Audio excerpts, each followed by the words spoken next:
So the first time the show Billions came on, I did not watch it all the way through. So now I'm rewatching it so I can actually finish it. And it's one of the best shows I've ever watched. You should watch it if you're not watching it, or if you haven't watched it.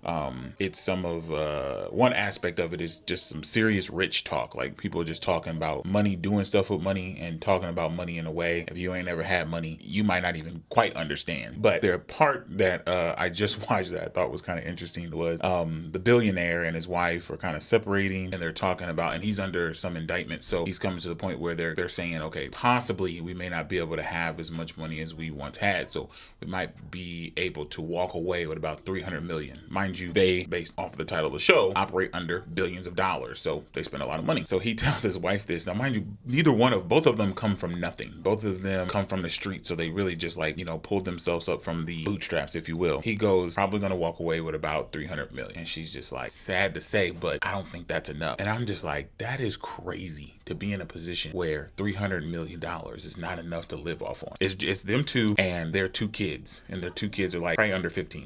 In this situation, I think it would just be her. I think in this situation, it'd be her and the two kids possibly living off of like 300 million. It's kind of crazy to think like that. It reminds me of some advice that I heard when dealing with money. And that advice was like, say for instance, if you are somebody who makes like 50,000 and you live comfortably within that 50,000, and then you get a job where you make 100,000. The idea is that you're supposed to stay living within that 50,000 for as long as you can, or forever for that matter, because then the extra money is like extra money and you can save that and invest it in things of that nature. And so what you're not supposed to do is like live in that new 100,000.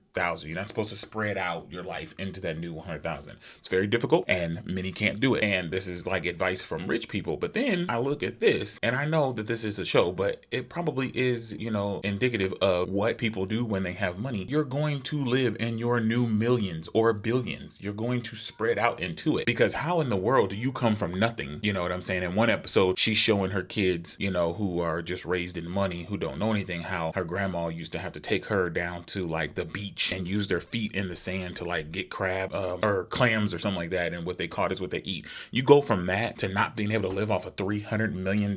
That's crazy. You have obviously overextended yourself into a place, especially given the circumstances. They kind of live on the edge when it comes to the law, which is why they're in the situation in the first place of being indicted. It's just funny. But this show, I'm gonna do several clips about this show. I know it's a little older, but they do a lot of cool rich talk, a lot of interesting things, and there's a lot of psychological things in there as well. So I'm going to do a lot of different clips from there. But just think of that. Like, most of the people that are listening to this video can live off of $300 million. It's not a problem. Like, I can live way under $300 million.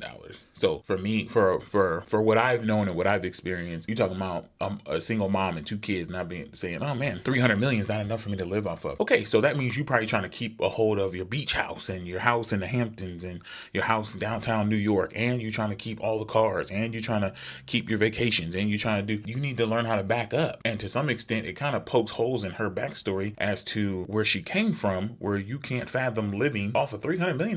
That's crazy.